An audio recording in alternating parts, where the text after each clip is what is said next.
Dans cette vidéo, nous allons expliquer ce qu'on appelle les valeurs approchées par défaut ou par excès et on redonnera une définition pour un arrondi.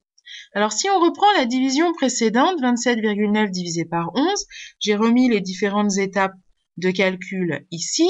Le quotient n'a pas de valeur décimale exacte puisque la division ne s'arrêtait pas, puisqu'on voyait qu'on retrouvait le même reste 4 à plusieurs reprises.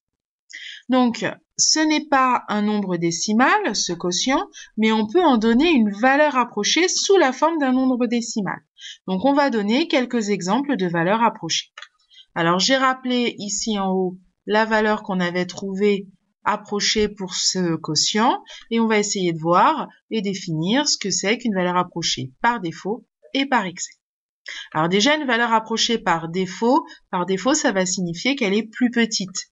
Et par excès, ça va signifier qu'on prendra une valeur qui est plus grande que la valeur exacte.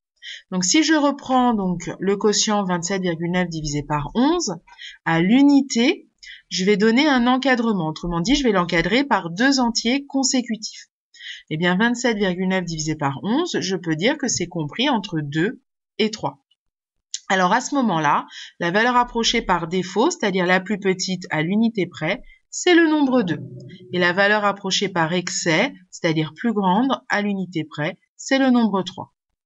On va faire correspondre l'encadrement au chiffre des unités dont on veut la précision.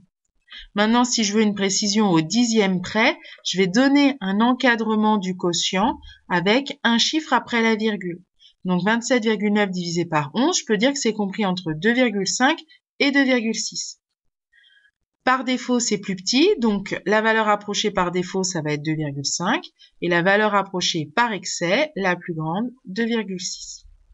On remarque qu'entre la valeur approchée par défaut et par excès au dixième près, on va avoir un dixième d'écart entre les deux.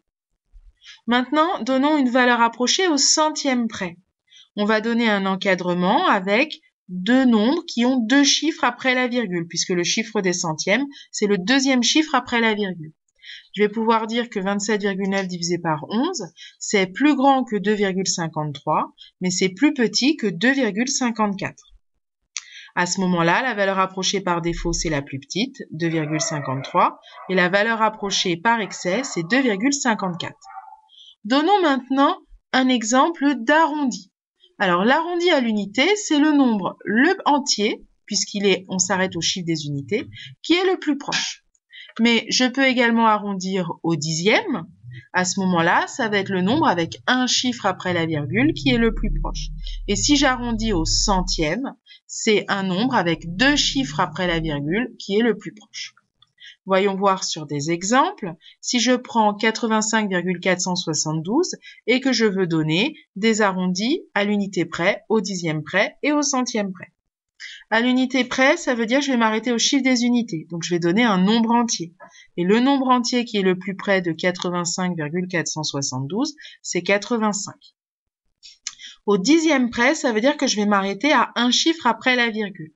85,472, c'est compris entre 85,400 et 85,500. Et c'est plus proche de 85,500. Autrement dit, si je m'arrête avec un chiffre après la virgule, il va être plus proche de 85,5. L'arrondi au dixième près, c'est 85,5. Maintenant, si je veux au centième près, je vais trouver le nombre qui a deux chiffres après la virgule qui est le plus proche.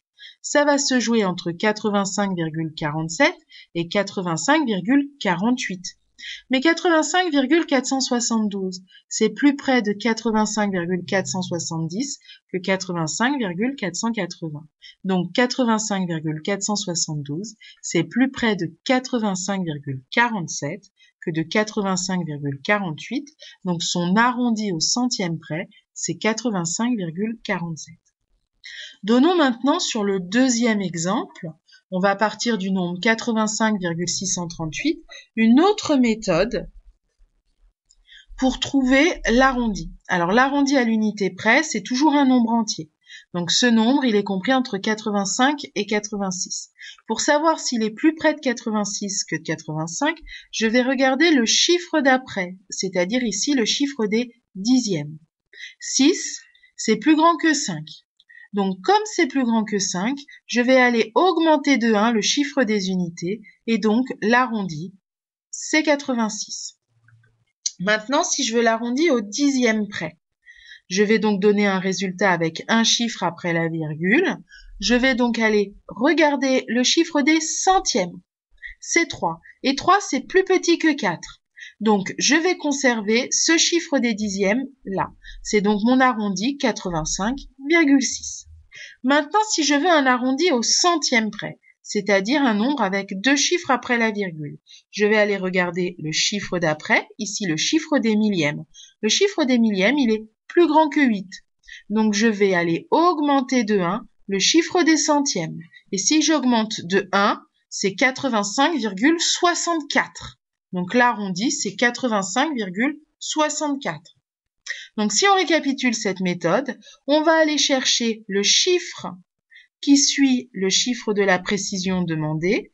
Si c'est un chiffre qui est égal à 0, 1, 2, 3, 4, on conserve le chiffre précédent. Par contre, si le chiffre qui suit la précision demandée est égal à 5, 6, 7, 8 ou 9, on augmente de 1 le chiffre de la précision.